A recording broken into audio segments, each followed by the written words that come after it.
The best advice is to know yourself, know what you stand for, and know what you'll fall for. Welcome to the Game of Her Own podcast, a free resource for women who work in the sports and entertainment industry. Each week, we get real and talk about the things that hold us back and how we can overcome them and keep climbing to the top. And the top is however you define it. We talk about the highs, the lows, and everything in between. Consider this podcast your secret weapon. You will learn from the best in the business and be able to take immediate action with all the advice that you hear. I'm your host, Jahaan Blake, a leadership development coach and consultant. I've worked in sports for 20 years. 15 of those years were spent working for the Red Sox, Dodgers, and the Cubs. After 15 years of working in the front office, I took a leap of faith and I started my own business. Friends, as a Black woman in sports, I know that the industry can take a toll on your confidence and sometimes leave you feeling defeated. Join me each week so I can support you on your journey. I promise you, each week you will feel stronger and more confident than the week before. So let's get started with this week's episode. Y'all are in for a treat today. I'm interviewing one of my mentors, Donna Gittens, founder and CEO of More Advertising. We first met back in my Red Sox days when Donna served as a consultant, who later went on to win the first annual Jackie Robinson Award for Most Valuable Diverse Business Partner from the Boston Red Sox. I was always and still am in awe of Donna starting and running a successful business, not to mention the added layers of being a Black woman in Boston.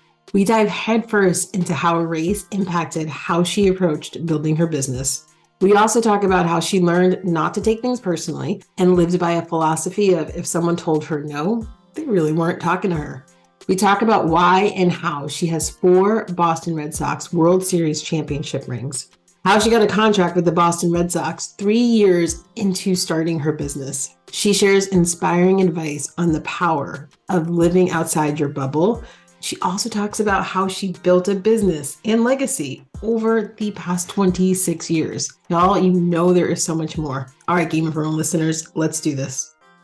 Donna, welcome to the Game of Her Own podcast. I'm so happy you're here. I'm thrilled to be here. Thank you. This is going to be a fun conversation. Before we get in, though, take us back in time and tell us when you first fell in love with sports. Wow. When I first fell in love with sports, probably listening or watching my father and my uncles in the backyard in those funny lawn chairs that had the strips in it, and they would sit and kind of sink into it and have their transistor radio listening to the Boston Red Sox. I think they might have gone to one game, but it wasn't a fun experience for them. So then from then on out, they just listened at home in the backyard. That was it. You know what's really funny is you're like, I remember them in the backyard, and I was like, oh, were they playing like soccer or baseball? You're like, and they were sitting in these chairs. Nope, they were chilling and they had the radio on. And that was so I'm sure it's common everywhere, but in Boston, I felt like that was just represented Boston, listening to the game on the radio if you weren't going to Fenway Park and not missing an inning. Yeah. And, it wasn't, as I'm sure everybody knows, that, Boston has a tough reputation as it relates to race. But back then, they didn't feel very welcome there. So for them, this was their way to get the feel for the game, even though not being there. And the other thing is, I had an uncle who was a semi-professional player who also happened to be a jazz musician. So there's a connection between jazz and sports or baseball. Anyway, that's another story. But he got injured and never got to, reach his full potential. And so I remember him, coming by again, an uncle sitting with my dad, talking about all things baseball. What I love about what you just said is that they went to the game, weren't treated well, but that didn't stop them from being Red Sox fans. That didn't stop them from listening to the game. You couldn't take that from them. Okay, I don't feel welcome here, fine. But they kind of left that with the fans who treated them poorly. That wasn't at the time reflected on the team. Did I get that right? You totally got it right. They just fell in love with people like George Scott and, Reggie Jackson. I think back on some of those players. I mean, of course, Jackie Robinson was big back then, too. So they had their favorites. And of course, the absolute favorite was Satchel Paige. He set the standard. And then there was everybody after that, Hank Aaron. That's what they always talked about. And so, God rest my father's soul. I wish he could have been there when I got my first World Series ring from the Red Sox. flipped out, But our history, our family history in Boston, I mean, we are real Bostonians through and through. Like my son was a swan boat driver for most of his high school years. Oh, I didn't know that. Yeah, crazy, crazy. He went to Boston. Both my kids went to Boston Latin school. We're big Red Sox fans. I mean, we are real embedded Black Bostonians and proud of it. So it really is painful when you hear all these constant stories or old history about how Boston hasn't changed. Because I think it has.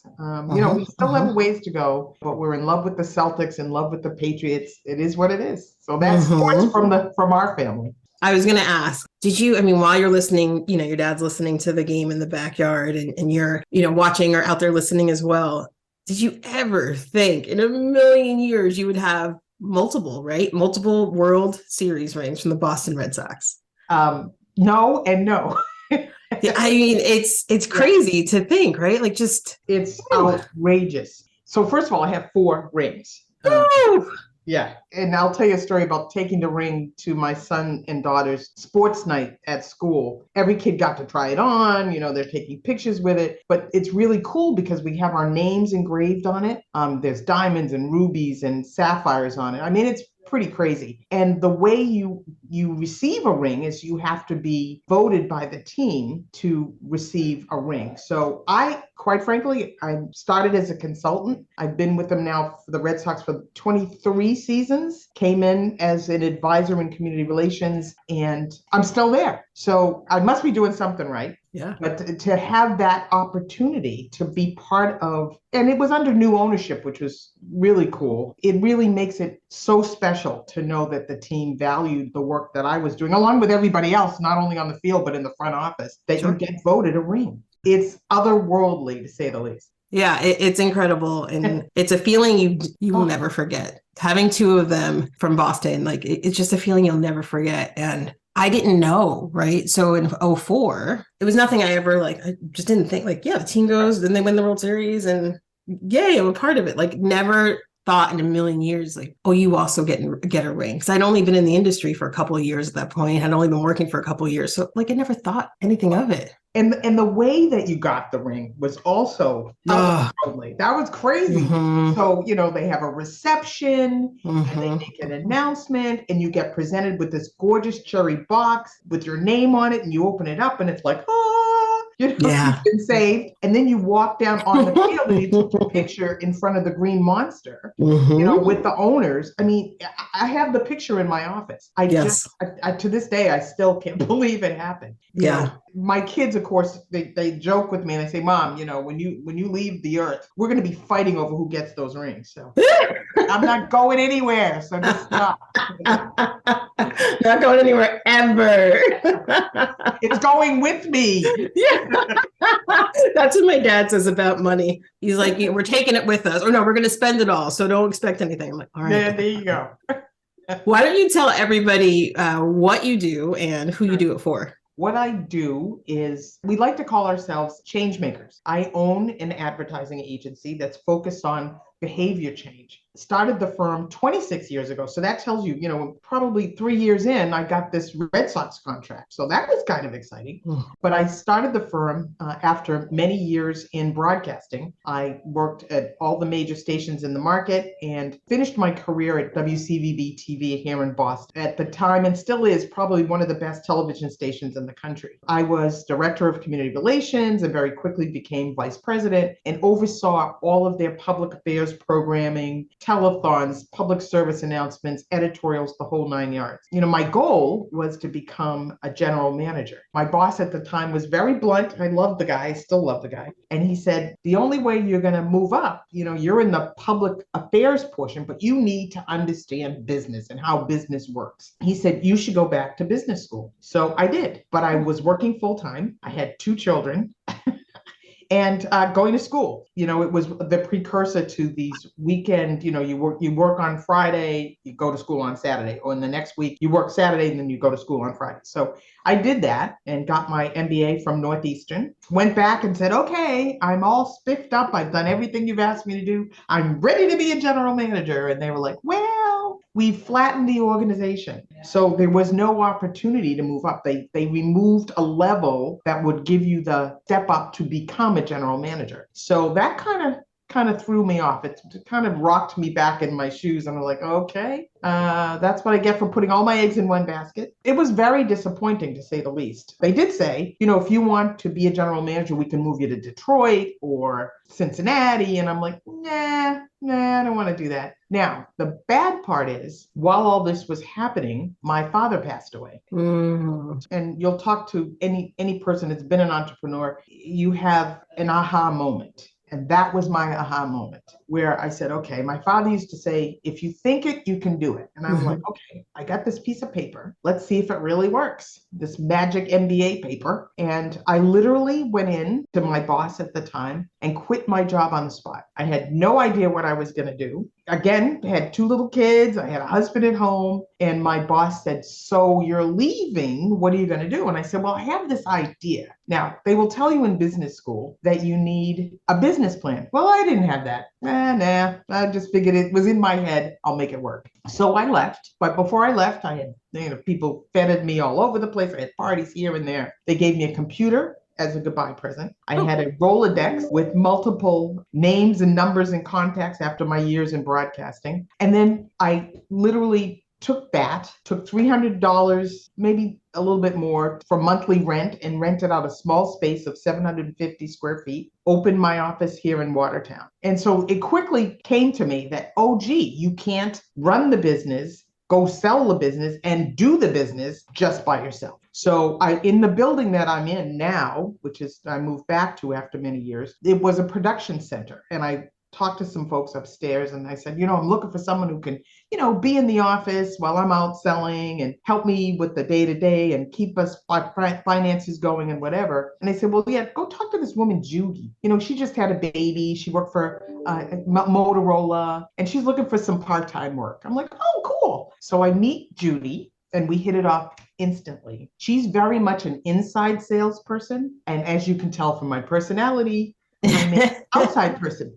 So it works out really well. And in like 6 weeks, I swear I made her a vice president. It's like, it was just the 2 of us. But hey, I had that energy and that excitement. Oh, gee, I'm an entrepreneur. Well, it's not as pretty as everybody thinks, but sure isn't. it has its ups and it has its downs. In the long term, it's worked out. So she's been with me from virtually almost the beginning. Wow. Your first hire is still with you. Hello. It's crazy. All right. So you opened your business, More Advertising, in 1997. Actually, I started the company as Cause Media. Yes. Taking me back. Yeah. So, when I was trying to come up with a name for the company, there were, everybody uses the word strategic and communications. And I'm like, no, I need something really different. So I went to a friend of mine who now is working as our executive creative director. And he said, so what is it that you want to do? And I said, well, I want to have a firm that uses the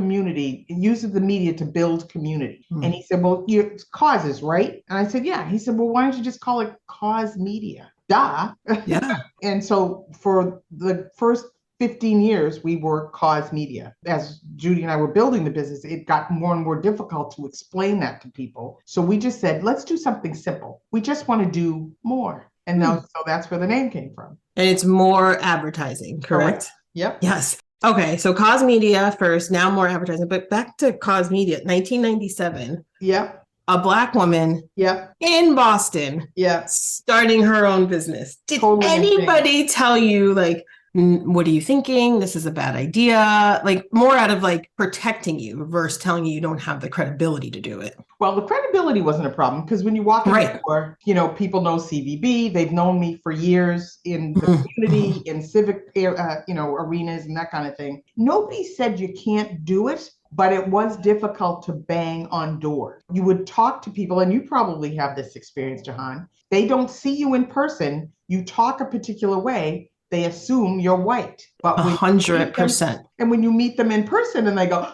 you can tell there's like a little hiccup that they do when they see you in person.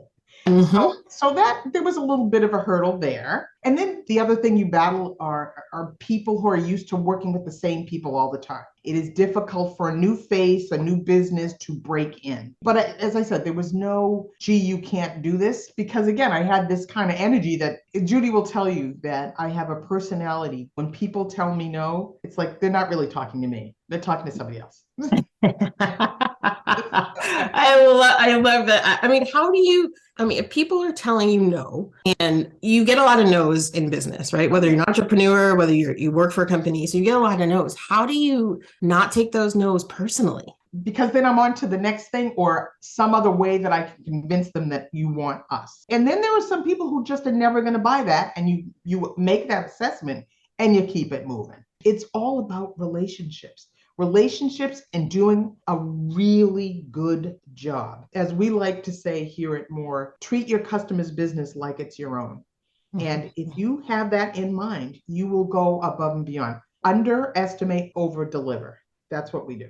And we over deliver all the time, sometimes to a fault, but it has paid off. Yeah. And how do you get over that hurdle you were talking about, right? Like that hurdle of two things. One, when people are like, oh, okay, I didn't expect a Black woman to be, in this meeting. I didn't know I was talking to a Black woman. Or two, the hurdle of, I've always done business with somebody else, right? And like that sort of mentality of, I don't want to make a change. How do you get over those hurdles? Well, I think as it relates to people who don't want to work with you because they've been working with somebody, you ask, just give us a small project and let us show you. So there's that. So that's a way to break through. And I should be honest, there are people who are never going to change. We call them dinosaurs, people who just are so set in their ways, they're never going to change. For those people who I try to come up with a different strategy, it might not be today. I'll come back to you in a few months and say, I'm checking back in. How did that work out? Is there something that we can offer you that you're not getting addressed? And in business, it is a business book I read forever ago. And the phrase that sticks with me is cherchez la créneau. What's the hole you're trying to fill? So when you go to a business, it's not about you. And I learned that early on. It's like, oh yeah, I'm Donna Gittens and I do this. No, it's not about me. It's about the client. So what is it, the need that they have that you can help them solve?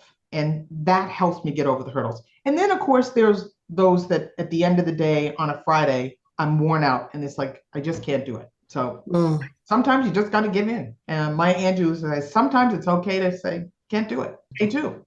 Yeah. It's not a lot of days. Right. So I'm hearing you are persistent, and you are persistent as hell. You understand what the business need is, where that gap is, and how you can fill it.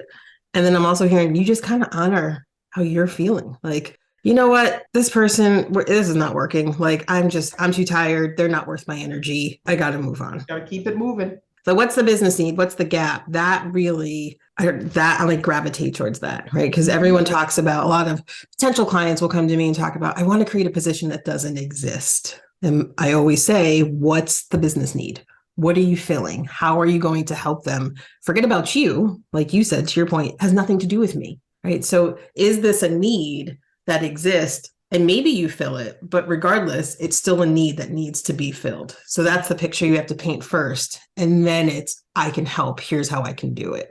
Mm-hmm. Yeah. I think the other part that I didn't talk about that I think your listeners would find fascinating is it is about relationships and partnerships. We don't do public relations. We don't do research. We have a research partner that we've had since probably day one who we've worked with.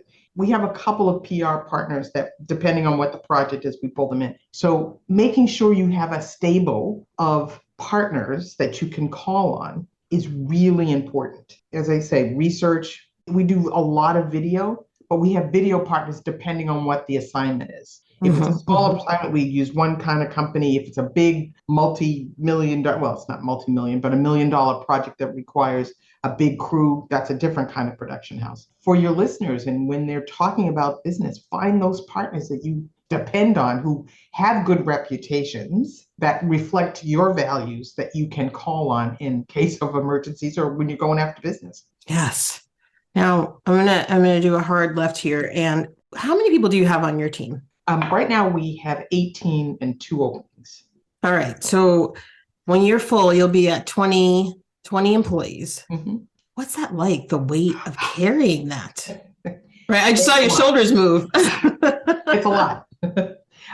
When I started, it was clear. I'm like, we're not going to get more than 8 people. I don't want to be any bigger than that. But, as you grow and as business comes up, you have to staff up. We've done that. And we have some longstanding staff who've never left. They come here and they love it. I think we treat people well. But, as I said, when business is out there, you've got to identify the people who reflect who you are and your values and the kind of work you want to do.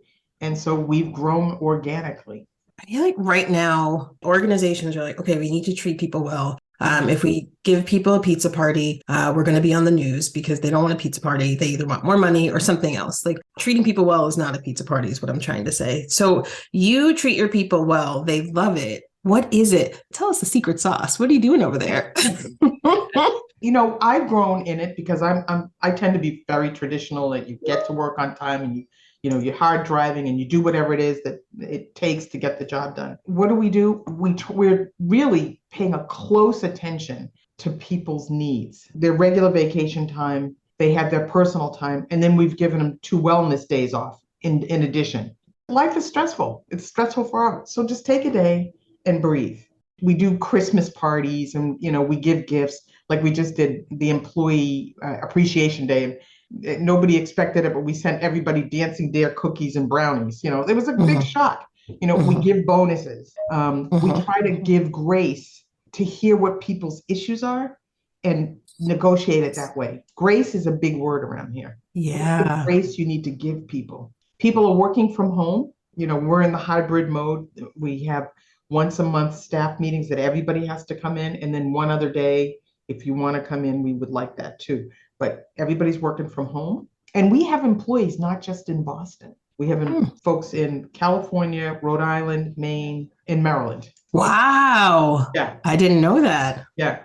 Oh, you guys have really grown since I've known you since the Red Sox days. Wow. Yeah, indeed. And it is about, again, hearing what people want and need. And you're right, it's not just about money. They want to have a life. I grew up in the era of we work to live or live to work. These kids just work to live. It's not, and you heard me say kids, it's a big age difference between me and some of our staff. So it's a learning curve for both of us. I like the learning curve. Like hey, I'm open to understanding your needs. I'm open to listening to, and learning from you. Like, we're different. And so what do you need and what grace can I give you? And can that be scary for a business owner? Oh, it's totally scary. Yeah. Because you don't know if people are playing you, but you have to trust that they're not. You have to, give it enough space to really have a again, that word relationship with people. I think for most of our folks, they're pretty straightforward. And we also have a workforce that there's a lot of babies in our space. We have a number of our employees have kids. Yeah. So that's another area that you have to really, like one of the principals now is out on maternity leave. Before her, our director of account service just had her second child. So there's a lot of balancing and grace that has to be given for that. So we really do try to work on that. And then I think the biggest thing and that we're really focused on is diversity, equity, inclusion, and belonging, making sure that people understand other people's backgrounds, their cultures, their gender affirming backgrounds, all of that. So we do a lot of training in that area. Yeah. That's it.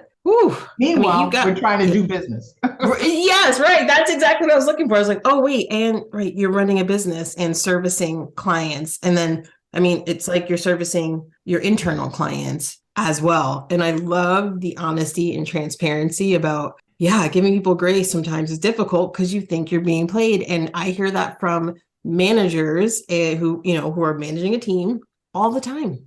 Right. They're like, I don't feel like they're telling the truth, but you have to believe what I hear you saying is you have to believe people are doing their best and showing up. And otherwise, you're just going to drive yourself mad. Right. I remember early on in my career thinking that, like when I was a manager, and God, that used to keep me up at night. What a waste of energy. Mhm. What a waste of energy. I used to take that home with me. And I'm like, gosh, either have the conversation or let it go and move on and believe in that person and that they're doing their best and they're showing up the best way they can right now.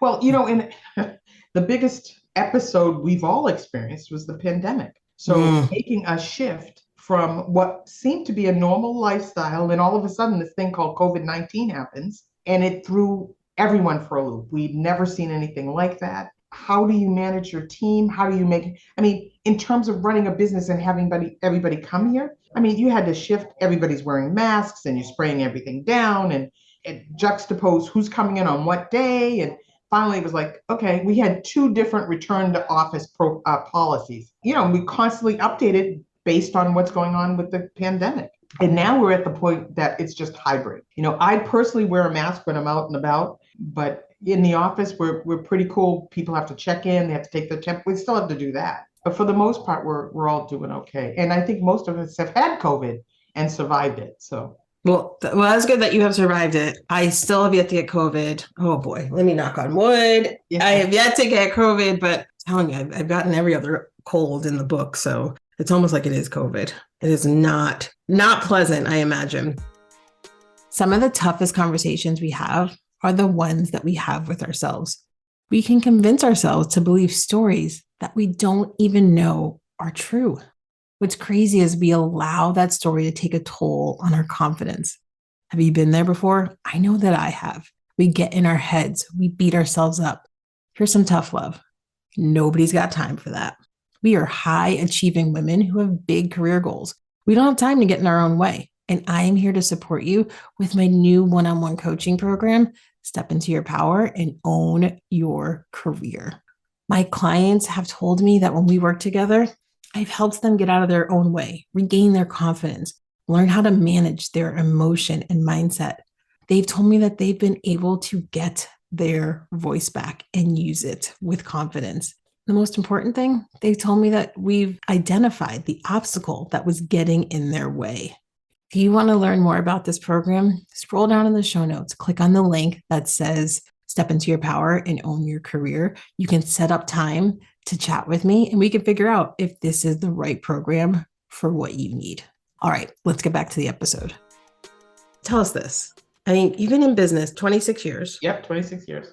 And you're in the media world, right? Advertising. And I mean, what is your experience over the years been with, being in what I imagine is a male-dominated industry? Boy, that's a big one.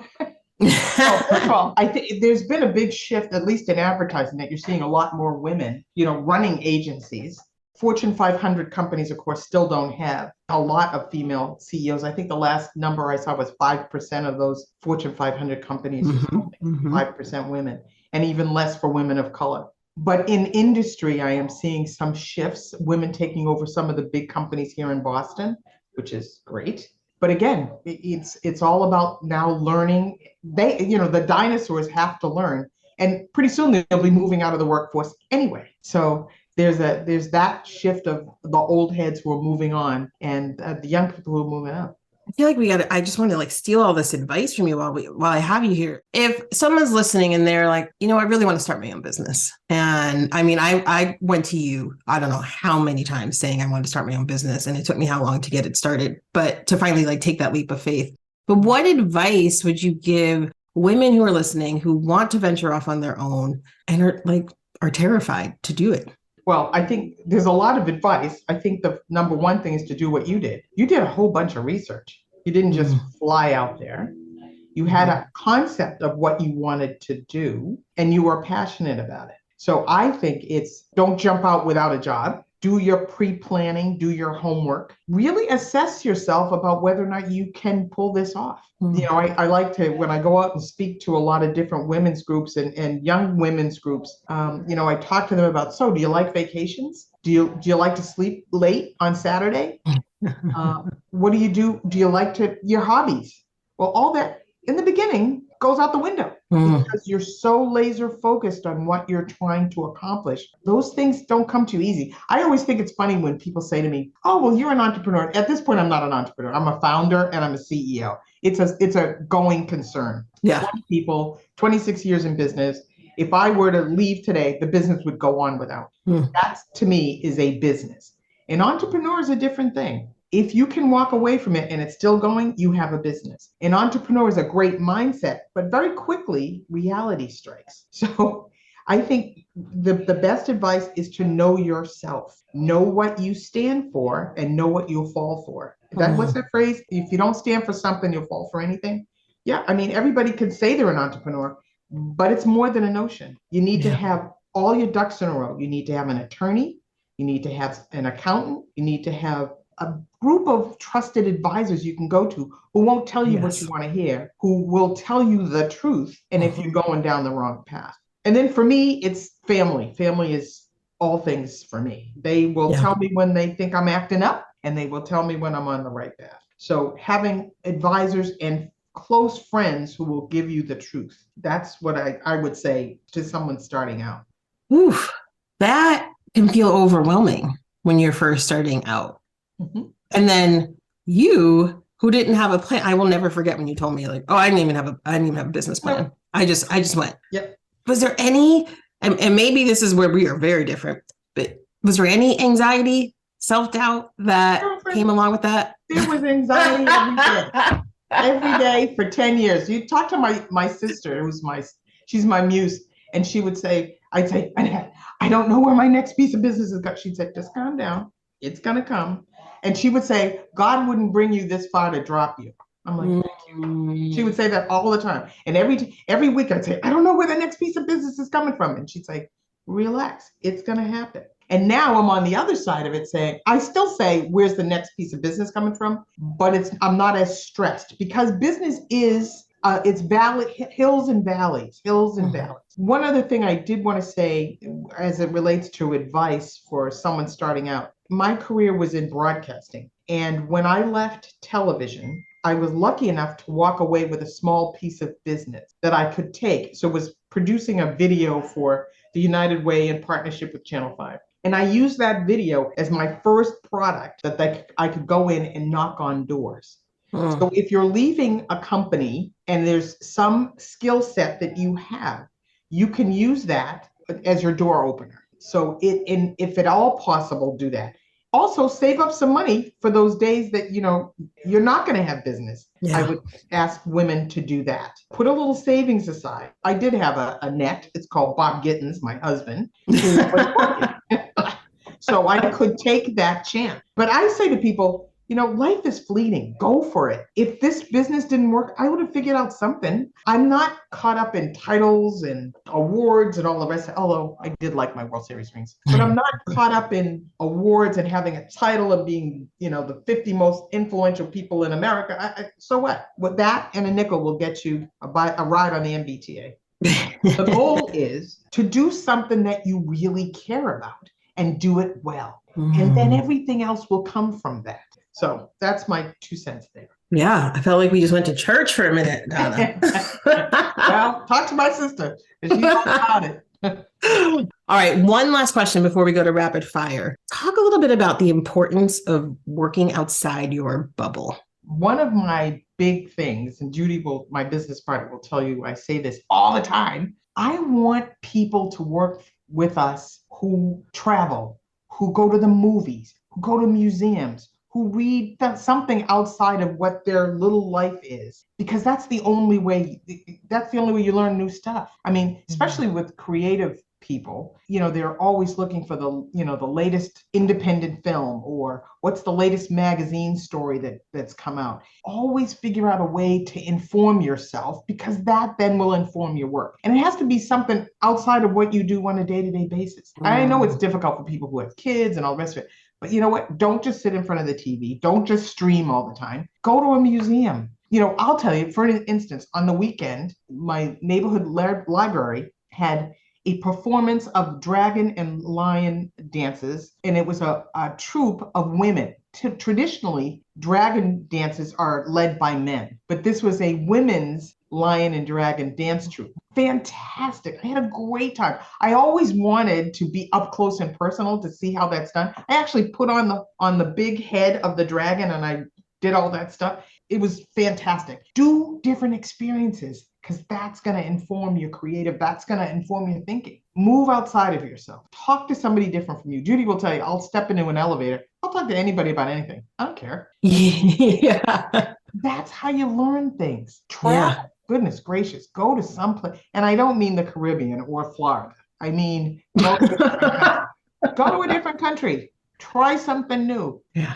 It's really important. Yeah, that streaming, that the no streaming, man. Yeah. I mean, you nailed it. I found it was one thing that was difficult to release after COVID, right? Because you couldn't go experience things. And like, yeah, you could experience things on your TV, but then you would see the latest thing that came out and you're like, I'm gonna watch this because it's so good. Or fast forward now that COVID is manageable, right? And we're in a better place. So now you can go outside and do things, but sometimes you get a little tired and work just like brings you down. So it drains you. That's a better way to say it. It drains you. And so you just, and I may be talking about myself here. Like sometimes you're just like, I just want to watch TV. Like leave me alone. I just want to watch TV and I just want to do something that has considered like where I don't have to think. I just want to do something where my brain can just rest and be entertained. But I love your point because when I finally kind of was like, okay, this has got to stop. And I started getting back into my experiencing things and just going out and doing something outside of my comfort zone. You just feel better. It could be something for a half hour, going to watch a show at your local library.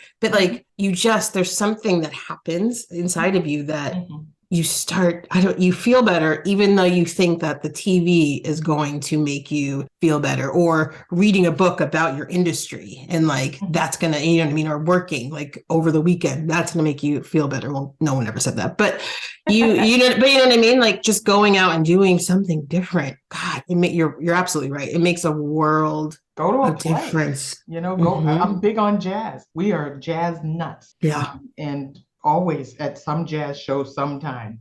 I really think that will lift you. It'll lift your soul, which is what you just said. It really takes you to a different place. Yes, I love that. And stealing that, it definitely, you have to do something to lift your soul. And sometimes you don't know what that's going to be, but trying something different, sometimes even if you don't like it, it still has an impact on you. Now you know, okay, I'm not going to go to the opera anymore, but it was an experience. Right. And it does help lift your soul more than binge watching, Real Housewives. No shade. Not saying no. I mean, I don't actually watch that show. My sister does, but like, no shade at all. But sometimes you need to do something just a little different to help you grow at the end of the day. There you go. That's it. All right. I could talk to you all day about this stuff, but I know listeners only have a limited amount of time to give us. So time for rapid fire questions. Are you ready? I'm scared. All right. 12 questions. First thing that comes to your mind. I'm telling you, it goes by really, really fast, just like this episode does. It goes by really fast. Okay. What is your favorite sports moment? It's between the Red Sox and the Women's World Cup. Ooh. My daughter and I went to the Women's World Cup in Canada, and just being up close and personal, we had great seats. I mean, seeing Megan Rapinoe and Abby Wambach, that was like off the chains. And then, of course, the World Series, the 2004 World Series. Yes. Yeah. Yeah, very similar. For me, it's like 1999 women's team and soccer team and 2004 World Series. Woo! Yep. God, I just got the chills. Okay. What is something people always get wrong about you? Oh, well, they're scared of me. They're afraid of me. I don't know why. My sister said, I could tell you why. You said that. I don't know why. You don't? Are you sure? No, I'm kidding. Positive. Yes, I can speak from experience. You should not be afraid of Donna. But same thing has happened to me. I've had an employee tell me that she was like, I was walking with my dad. He was visiting, and I was telling him how like I'm afraid of you. And I was like, oh my God, why? Please don't be. Nope. What is one food you wouldn't want to give up? That's hard. I mean, caviar. Nobody has ever said that in 150 episodes. Lord. Caviar. Love caviar. Huh. Yeah. All right. It's bad. I wouldn't give that up. I love it. Are you a morning or a night person? Night. Favorite holiday? Favorite holiday. Vacation. I like that one. Also, a new answer that we have not received. Dog or cat person? Dog. What product would you seriously stockpile if they weren't going to sell it anymore? I'm not really a product-based. I mean, I don't like brands per se, so I'm sort of generic. I don't do brands per se. Well, what generic product? No, I guess, if I had to say anything, it would be hair. So it would be Cantu. If I didn't have Cantu, I'd be in big trouble. All right. If people know what Cantu is, it's black hair. Yeah, no, hair, they definitely don't. Because I haven't heard of it either. I was like, I don't know what that is, but it has to do with hair products, and I get it. It's hair product. Wait, spell it. Cantu. All right, I'm gonna go look it up. I always need a good hair product. Let's see here, and I will link to it in the show notes, but I always do for people. What is your favorite app? Well, it was Twitter until that guy took it over. That guy. So now I'm just a Facebook person. All right. If you had to choose LinkedIn, TikTok, or Instagram? LinkedIn. Who is your biggest inspiration in life? Oh, come on. That's a hard question. There's so many. How do you just pick one? I know. It really is a tough question. And then everybody says, oh, my mother, my father, my family, my biggest inspiration. You know what? I'm going to go off the reservation. I would say my husband. If I wasn't even married to him, I would still say this. He is the most amazing Renaissance man I have ever met. Talk about somebody who lives outside the bubble. He's had an amazing multiple careers. He has amazing hobbies. He's a bird photographer. He's a still photographer. He's a jazz nut. He is a person who he's curious about everything. And he's just fun to be with and fun to watch how he goes through these phases, Yeah. So I would say him. Oh, that's beautiful. All right, 2 more. As a child, what did you wish to become when you grew up? That's easy. There was an amazing ballerina named Maria Tallchief, and she was a ballerina in some of the biggest European ballet theaters in Europe. I always wanted to be her, and it came because my parents gave me a coloring book that had a picture of her in it, and I always thought, oh, I'm going to be her. So it's always kind of hung with me. Say her name again. Maria Tallchief, Tallchief, and she was a Native American, indigenous woman who just rose to the top. Absolutely stunning woman. All right, we're going to link to that in the show notes too. Okay, last question. Finish this sentence. The future of women working in sports is? Slow, but happening. It's going to happen in a big way. I mean, we're seeing it in, now that we're in March Madness, we are seeing it with, the women basketball coaches who are just phenomenal. And now you've got some women who are baseball coaches, NFL referees. So it's happening, but it's just taking forever. Yes. Donna, this conversation has been incredible. If people want to get in touch with you, how can they go about doing that? Well, they can email me at dgittens, Gittens, at more, MORE, advertising.com. And I also have a personal website. It's DonnaLatsonGittens.com. So you can leave me messages there too. Fantastic. Donna, thank you so much for spending some time with us. Oh, it's been a blast. Thank you so much. It's good to see you, Jahaan. So what did you think of this episode? Do you know another woman who works or is aspiring to work in sports? Would you do me a favor and share this with them? It would mean so much if together we could support and inspire other women on their journey. And let's stay connected. I love meeting and talking to new people. Follow me on Instagram at Jahaan Blake and join the free Game of Her Own community by visiting jahaanblake.com. I can't wait to meet you.